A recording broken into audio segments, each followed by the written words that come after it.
2020 সাল থেকে বাংলাদেশকে তৃতীয় দেশে পণ্য রপ্তানির জন্য ট্রান্সশিপমেন্ট সুবিধা দিয়ে আসছিল ভারত। এতে নেপাল ও ভুটান সহ কয়েকটি দেশে পণ্য আমদানি রপ্তানিতে খরচ কমের পাশাপাশি সময়ও বাঁচত। একই সঙ্গে ট্রান্সশিপমেন্টের মাধ্যমে ভারতের দিল্লি এয়ারপোর্ট ও কলকাতা বন্দর এবং কলকাতা বিমান কার্গো কমপ্লেক্স ব্যবহার করে বেশ সুবিধা পেত বাংলাদেশের গার্মেন্টস ব্যবসায়ীরা। ভারত জানিয়েছে, বিমানবন্দর ও স্থলবন্দরগুলোতে পণ্যজট সৃষ্টি, রপ্তানি বিলম্ব ও খরচ বৃদ্ধি পাওয়ায় ট্রান্সশিপমেন্ট বাতিল করা হয়েছে। তবে এমন সিদ্ধান্তের পিছনে দুদেশের সম্পর্কে টানাপোড়েন ও ভূরাজনীতির কোনো ইস্যু থাকতে পারে বলে মত বিভিন্ন মহলের।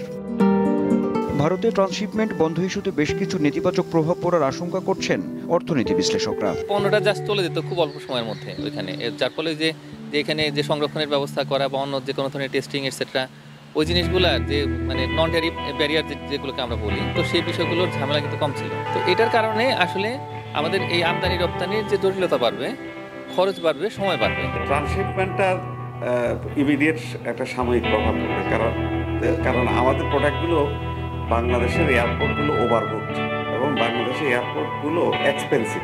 বিষয়টিকে ইতিবাচক হিসেবে নিয়ে নিজেদের রপ্তানি সক্ষমতা বাড়ানো ও দুদেশের মধ্যে আলাপ আলোচনার পরামর্শ বিশ্লেষকদের।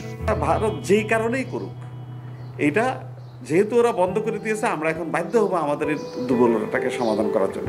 এটার সমাধান পিন্ডি এয়ারপোর্ট নিয়ে বা করাচি এয়ারপোর্টে নিয়ে শিপমেন্ট করাটা নয়, আমাদের এয়ারপোর্টকে ইফিশিয়েন্ট করাটাই হলো আসল সমস্যার পার্মানেন্ট সমাধান। এবং অন্যান্য হয়তো ভূরাজনৈতিক বিষয় থাকতে পারে, তো সেগুলো তো আমরা জানি না যে আসলে কি হয়েছে, কিন্তু এই বাস্তবতায় আমাদের আসলে প্রথম দায়িত্ব হবে যে তাদের সঙ্গে একটু আলাপ আলোচনা করে এটা নিয়ে। ভারতের ট্রান্সশিপমেন্ট বাতিল ইস্যুতে স্বার্থ সংশ্লিষ্ট অন্যান্য দেশগুলোকেও এগিয়ে আসার আহ্বান জানিয়েছেন বিশ্লেষকরা।